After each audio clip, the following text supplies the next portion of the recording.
Welcome to the Alpha Teaching Ministry.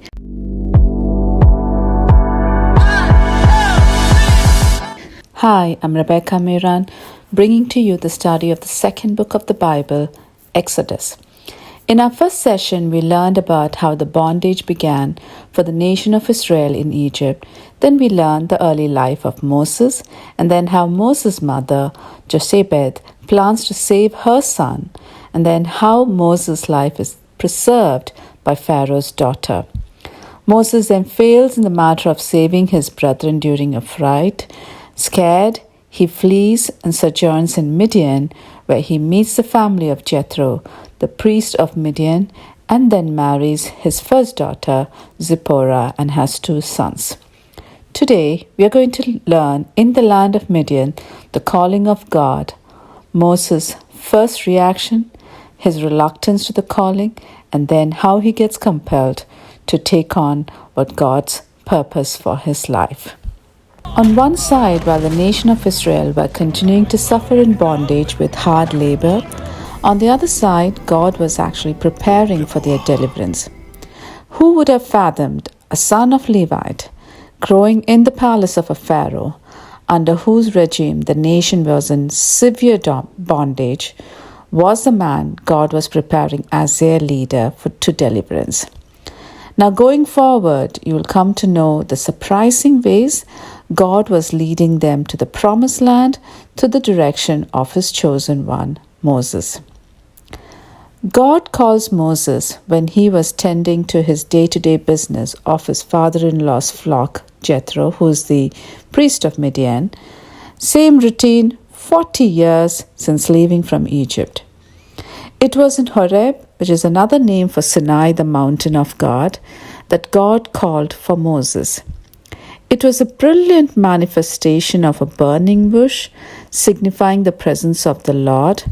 Actually, Exodus 3, verses 2 to 3 reads, "There the angel of the Lord appeared to him in flames of fire from within a bush.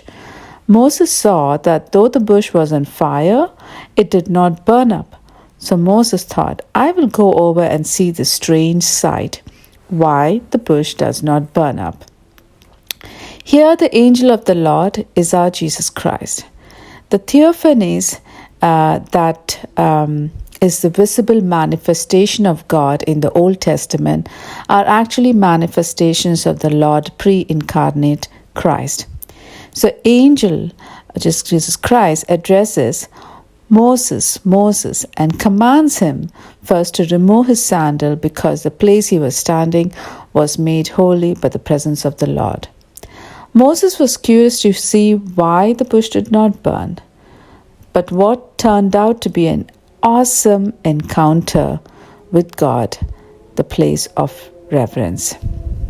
The Lord tells Moses that he has seen the affliction of his people who are in Egypt, that he knows their misery, their cry, and concerned about their sufferings. He declares that he is going to fulfill his promise to Abraham and bring them up from Egypt to the land of promise, the land of blessing, the land flowing with milk and honey. God was putting an end to the oppression of his people. Following this, we read Moses' reluctance to God's commission. Moses was chosen to accomplish God's deliverance of the nation. Moses, however, objects to the call and gives excuses. The Lord answers Moses for each objection until Moses accepts the calling. So let's see what happens now. Moses' first objection was personal insignificancy and inadequacy. In the second objection, Moses suggests that if he returned and told the sons of Israel that, hey, God had authorized him and that he's come here because God has chosen him and he's come to deliver them, they would ask for his name. So God gave one of the most important expressions, identifies himself as, I am who I am, and to simply say to the people, I am has sent me to you. According to Moody commentary, the name I am declares that the God who is the God, who's existing, all that exists, depends, is none other than the God who spoke to and made promises to the patriarchs. Now, God then provides Moses with a brief overview of the events of what's yet to come. He assures Moses that while the elders of Israel would pay heed to his words, the king of Egypt will not. Even the request to worship and sacrifice to the Lord will be rejected by the Pharaoh. Thus, only by force and by compulsion and the miracle power of God via miracles will the Pharaoh allow them to leave. But Israel will not leave empty-handed. Rather, the Egyptians themselves will provide every household with wealth and provisions and let them go. Moses was still hesitant, and he was not confident enough to commit to God's calling. His third objection was that he lacked the credentials necessary to prove that the Lord had indeed appeared to him. So to overcome that, God gave Moses 3 signs. First, his own shepherd's staff would be enabled to become a serpent and then back into a staff again. The symbolism over there is that the serpent is an instrument of Satan, a representation of evil. Moses' mastery over the serpent indicates God's mastery over Satan and the gods of Egypt. For the second sign, Moses' hand was turned leprous and then restored. For the third sign, Moses was supposed to take water from the Nile River, which when poured on dry land turned to blood. This sign provided the power of the Lord over one of the most sacred elements of the Egyptian religion and daily life, that is, water from the Nile River. Now, these 3 supernatural miracles were to demonstrate God's power over that Egypt had held sacred.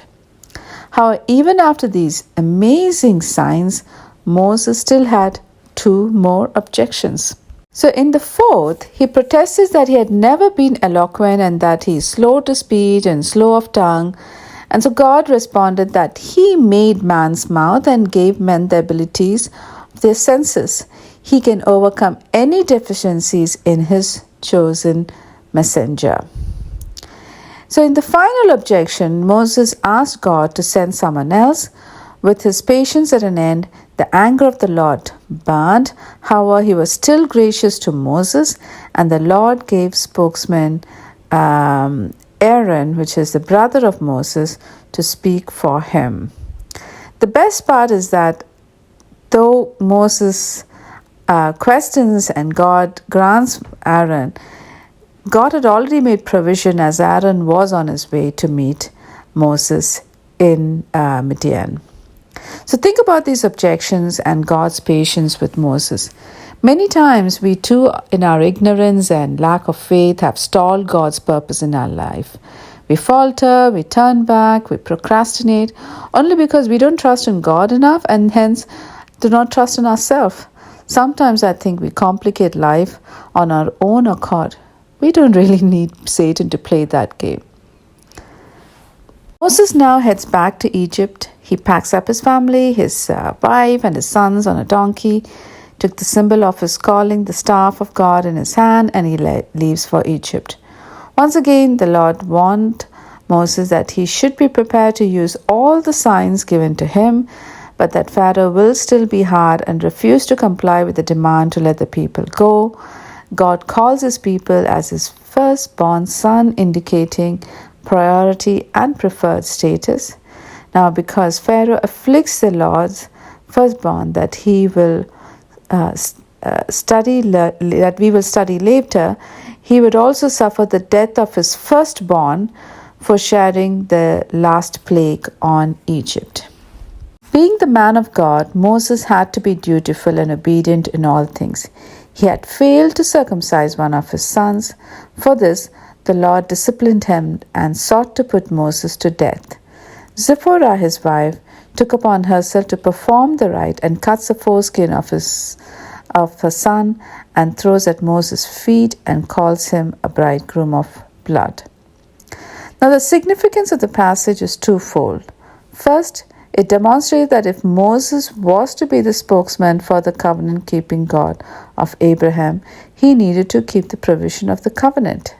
Second, it foreshadowed the requirement that those participating in the Passover was required to be circumcised.